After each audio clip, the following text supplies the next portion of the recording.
सखाओं के साथ खेल रहे। सखा उनसे पूछते हैं, ध्रुव हमारे माता पिता हैं, तुम्हारे पिता कौन है? पिता ये कौन है? सबके माता पिता होते हैं, हम सबके माता पिता हैं, तुम्हारे पिता कौन है? ध्रुव महाराज ने आज तक कभी जाना ही नहीं था कि पिता कौन है, क्योंकि वो सदा अपनी माता के साथ रहते थे। उन्होंने कभी प्रश्न नहीं किया था। इस दिन घर जाते हैं, घर जाकर के मैया की गोद में बैठते हैं और उनसे पूछते हैं, मैया ये मेरे पिता कौन है? माता चिंतित हो जाती है, क्योंकि पुत्र के मुख से ऐसे वचन, उनको आशा नहीं था कि ऐसा प्रश्न वो पूछेंगे, कभी आवश्यकता नहीं पड़ा, माता ने बताएंगे। आज उनके पूछने पर मैया उनको बताती है, बाहर दिखाती है, कहती है वो जो राजमहल दिख रहा है, उस राजमहल में एक राजा रहते हैं, वही तुम्हारे पिता है। अब पुत्र जान तो गए हैं, लेकिन अब उनके मन में लालसा है कि पिता को देखने का, उनको पिता को देखने का लालसा हुआ। राजमहल के अंदर जाते हैं। जैसे वो राजमहल के अंदर जाते हैं, देखते हैं राजा की गोद में एक छोटा सा बालक बैठा है। जैसे मैंने पहले बताया था, उनके छोटे बेटे का नाम उत्तम है, गोद में उत्तम खेल रहा है। इनको कहते हैं जब अपना गोद में अपने मम्मी पापा की गोद में किसी और बच्चे को देखते हैं ना, तो अजीब सा लगता है, बेटा आराम बैठेंगे। तो ऐसा भाव उनके हृदय में हुआ कि हम चाहते हैं कि पापा की गोद में बैठे, पिताजी जो ही जाने लगे, सुरुचि रोक देती है, उनकी छोटी मैया उनको रोक देती है, कहती है नहीं जा सकते। हम तो जा सकते हैं, वो मेरे भी पिता है, उनकी गोद में बैठेंगे। बोलते उनकी गोद में बैठना है? उनकी गोद में यदि तुमको बैठना है तो मेरे गर्भ से जन्म लेना होगा। यदि तुम मेरे पुत्र होते तो ही तुम उस पर बैठ पाते। जाओ वन में जाकर भजन करो भगवान का, नारायण को प्रसन्न करो और वरदान भी मांगना। वरदान में क्या मांगोगे? वरदान में मांगना कि मेरे गर्भ से जन्म लो और मेरे गर्भ से जन्म कर तुम वहां बैठ सकते हो। नन्हा सा बालक है, भैया के कड़वे शब्द सुनकर वो घर चले गए। बाहर ही हो गया, घर जाकर मम्मी को बताया नहीं, भैया से कुछ नहीं कहा। ऐसा संस्कार है, सुनीति भैया ने ऐसा संस्कार दिया है ध्रुव महाराज को। हर दिन जैसा व्यवहार करते हैं वैसा व्यवहार नहीं किया, बड़े शांत शांत से बैठे हैं। भैया समझ गए। राजमहल से दासी ने भैया को सब सुनाया है कि ये सब हुआ है। छोटी महारानी को बड़ा डांट लगाया है। ये सब जानते हुए भैया पूछती है क्या हुआ बताओ। छोटे से बालक गोद में बैठकर बहुत रोते हैं, बहुत रोए बहुत रोए, और बोले भैया मैं पिता की गोद में क्यों नहीं बैठ सकता। भैया छोटी भैया कहती है कि भगवान से वरदान मांगना होगा, अगर मैं उनके गर्भ से जन्मा तो ही मैं उस स्थान पर बैठ सकता हूँ, अन्यथा नहीं बैठ सकता। सुनीति भैया कहती है कि माता सही कहती है, ये मेरे कर्म का दोष है। वास्तव में ऐसे संस्कार है भैया के, उसके मन में जहर नहीं घुला। जो महाराज छोटे से हैं, उनको क्या समझाती कि छोटी भैया सही कह रही है, ये उनका दोष नहीं है, ये तेरा भी दोष नहीं है, ये मेरा दोष है, मेरे कर्मों का दोष है, मेरा प्रारब्ध है जो तुम गोद में, अपने पिता की गोद में नहीं बैठ सकती। और सत्य कहती है तुम्हारी छोटी मैया, मैंने तुम्हें क्या सिखाया? सत्संग में जाने की शिक्षा दी, सत्संग में ले जाती है। छोटी मैया ने सीधे भगवान के पास भेजने के लिए कहा, उनका नाम जपने के लिए कहा। वास्तव में तुम्हारी गुरु समान है। तुम्हें वन जाकर तपस्या करनी चाहिए, भगवान नारायण को प्रसन्न करना चाहिए। भगवान सब कुछ देने वाले हैं। स्मृति मैया कहती है कि भगवान ही सब कुछ देने वाले हैं, उनसे बड़ा दानी कोई है ही नहीं। भगवान नारायण का नाम जपने के लिए उनको बताती है। छोटे से गुरु महाराज के मन में ये बात बैठ जाता है, निकल जाते हैं घर से। भैया कहती है जाते समय अपनी छोटी मैया को प्रणाम करके ले जाते हैं। जाते समय छोटी मैया को प्रणाम करके ध्रुव महाराज चले। महाराज जा रहे हैं वन की ओर, छोटे से बालक हैं। वन में जाते समय उनको देव ऋषि नारद मुनि मिल जाते हैं। और देव ऋषि नारद मुनि कौन है? ध्रुव महाराज हैं। कहते हैं कि नारदो देव दर्शना, कहते हैं जब नारद मिल जाते हैं तब नारायण का मिलन फिक्स हो जाता है। भगवान के मिलने से पहले नारद मिलते हैं। नारद कौन है? जिनकी बातों को देवता भी रद्द नहीं कर सकते हैं, वो है नारद। जिनके शब्दों को कोई रद्द नहीं कर सकता। अब प्रश्न आता है कि नारद मिल गए हैं, कैसे पता चलेगा? हमको कैसे पता चलेगा नारद मिल गए? तो जिनके शब्द से आपका जीवन परिवर्तित हो जाए, व्यासपीठ पे जो बैठता है ना, वो नारद होता है। क्योंकि उनके शब्द जो निकलते हैं उसको रद्द नहीं किया जा सकता। वो नारद है आपके जीवन में। सबके लिए वो नारद नहीं हो सकते, हाँ, पर जिनके जीवन में उनके शब्दों से इम्पैक्ट पड़ा, उनके जीवन परिवर्तित हो गया, वो हो जाते हैं नारद। उनके लिए वो नारद है। प्रहलाद महाराज, ध्रुव महाराज है। अब नारद मुनि पूछते हैं उनसे कि छोटे से बालक कहाँ जा रहे हो? बोले हम वन में जा रहे हैं तपस्या करने, हरि का नाम लेने जा रहे हैं। बोले उससे पहले तो गुरु मिलना होगा, गुरु का है? बोले गुरु, अब हम गुरु का कुछ काम करिए, आप ही मेरे गुरु बन जाइए। ठीक है, आप मेरे गुरु बन जाइए। तो नारद मुनि कहते हैं और उनको मंत्र दे देते हैं, द्वादक्षर मंत्र कहते हैं इसको। ये मंत्र उनको दे देते हैं। जो ही ये मंत्र देते हैं, प्रहलाद ध्रुव महाराज जाते हैं तपस्या में बैठ जाते हैं। तपस्या कैसा किया है? बड़ा घनघोर तपस्या है इनका, बहुत ज्यादा घनघोर तपस्या। कैसा किए तपस्या? तो 1 महीना तपस्या किए, जिसमें 3 दिन पे एक बार खाते, 3 दिन बीता, चौथा दिन में फल खाएंगे। ऐसे करके 1 महीना तक किया। दूसरे महीने में 6 दिन पे 1 दिन पत्ता खाएंगे। तीसरे महीने में क्या किया? 9 दिन पे केवल जल पीते रहे। चौथे महीने में क्या किया? 12 दिन पर केवल वायु पे रहे। अब फल नहीं, पत्ता नहीं, जल नहीं, केवल वायु पीने, वायु पर रहे। और 5वां मंत्र, 5वां महीना जैसे ही आया, महाराज कैसे है? एक पैर खड़े हैं, एक पैर पे, और दूसरा पैर यहाँ लगा हुआ और तपस्या कर रहे हैं। इसपे श्वास को रोक करके, मतलब जो हवा ले रहे थे आप हवा भी नहीं लेंगे, श्वास को रोक लिए। जो ही वायु को रोके, श्वास लेना बंद किए, देवताओं में हाहाकार मच गया। सारे देवता घबरा गए। इंद्र तो पहले डर जाते हैं, फिर से डर गए। अब बोले अब तो मेरा गद्दी गया समझो। ब्रह्मा बोल रहे मेरा पद का क्या होगा?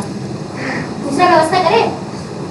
सब अपने सिंहासन को लेकर अत्यंत परेशान है, बहुत ज्यादा घबरा गए।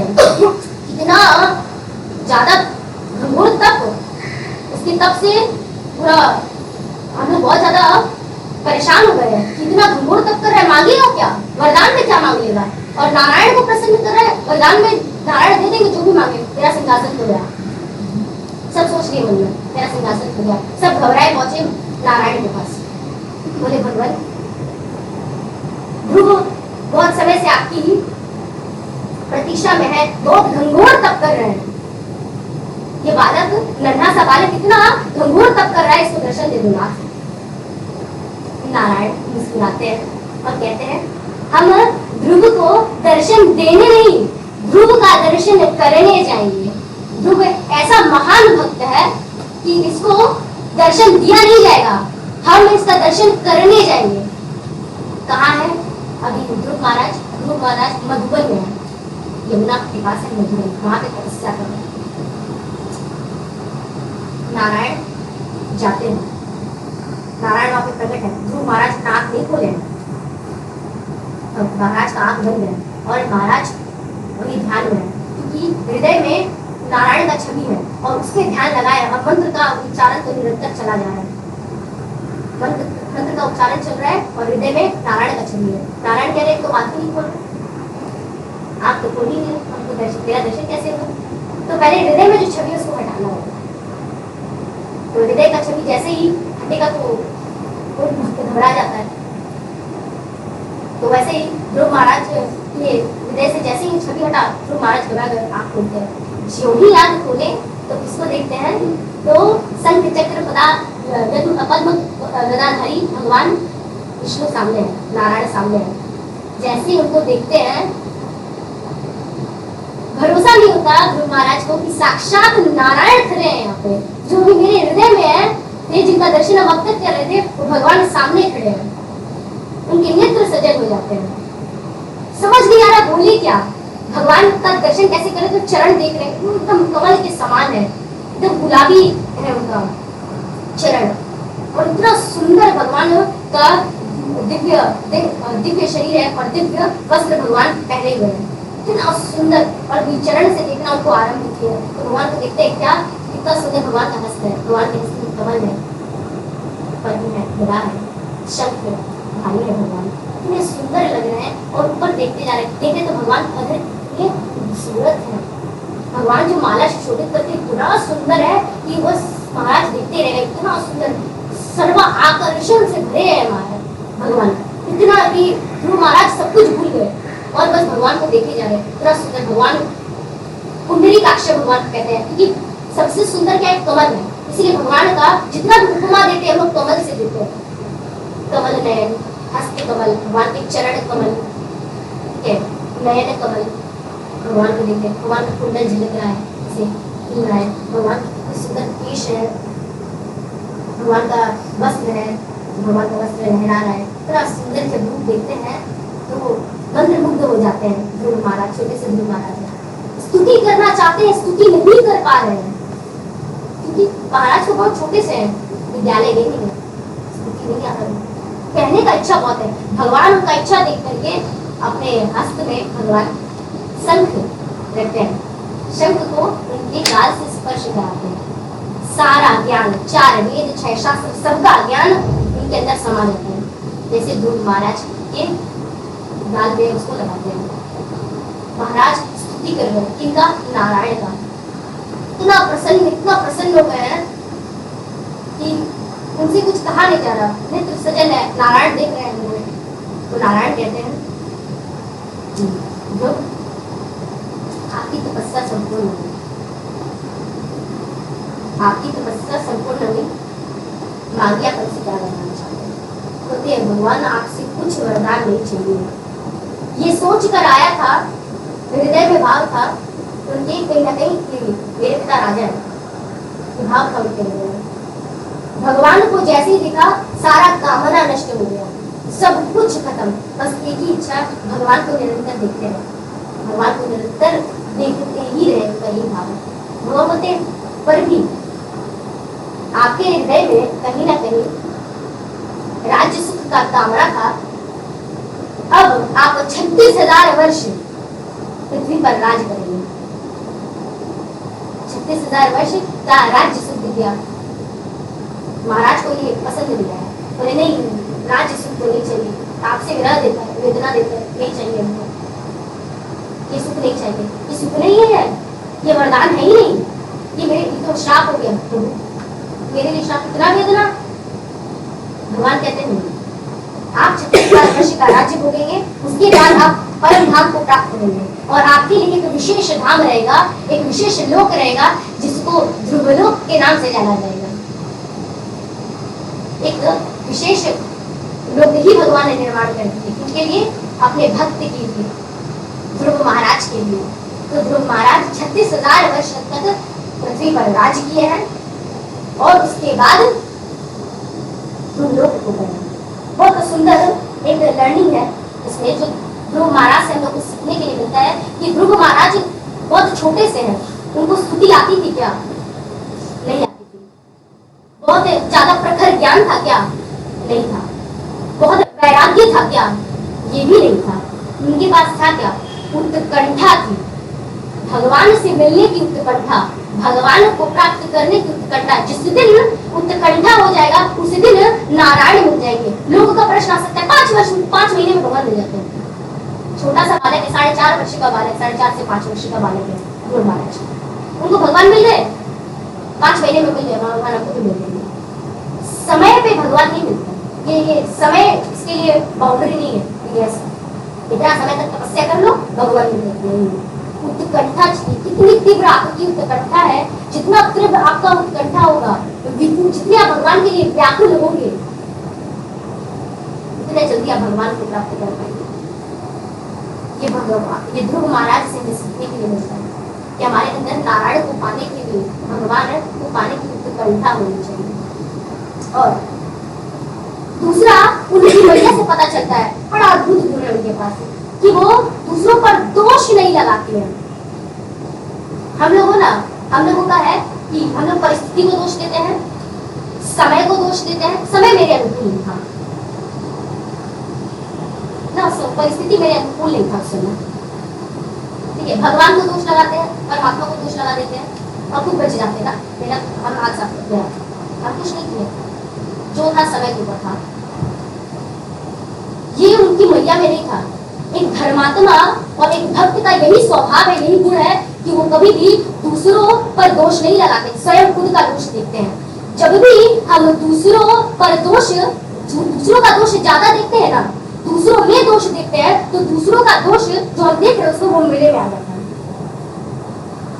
दोष किसमें देखना होता है? अपने में देखना होता है। अपने में दोष देख करके उसको जब हम लोग ठीक करने का प्रयास करते हैं, निर्वृत्ति मिल जाता है, दोष से मुक्ति मिल जाता है।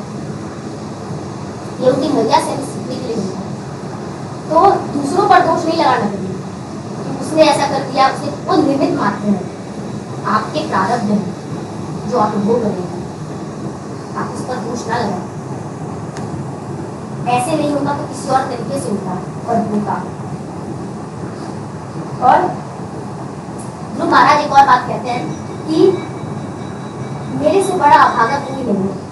भगवान वरदान दे करके उनका ध्यान रखते हैं, कहते मेरे से ज्यादा अभागा कोई नहीं है। साक्षात नारायण सामने थे, भगवान मुझसे प्रसन्न होकर आ भी गए। मैंने क्या मांगा? कुछ सा कैसी कामना की? तो राजसुख की कामना की।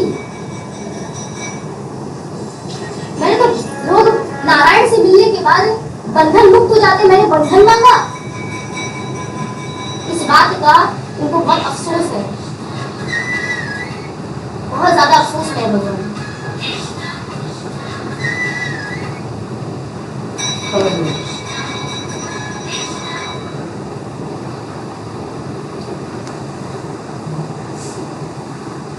इस कथा से हम लोगों को सीखने के लिए मिलता है कि हम लोगों को भगवान से कुछ संसारी वस्तु नहीं मांगनी चाहिए, कोई भी संसारी वस्तु नहीं मांगना चाहिए। मांगना ही चाहिए तो अनन्य भक्ति मांगना चाहिए, उनके चरणों, उनके चरणारविंदों में अखंड अनन्य प्रेम मांगना चाहिए, सेवा मांगना चाहिए, उनके भक्तों के प्रति प्रेम मांगना चाहिए। जितना ज्यादा उनके भक्तों के प्रति प्रेम होगा, भगवान उतना ज्यादा प्रसन्न हो जाते हैं। नारायण प्रसन्न होकर आपको क्या देंगे?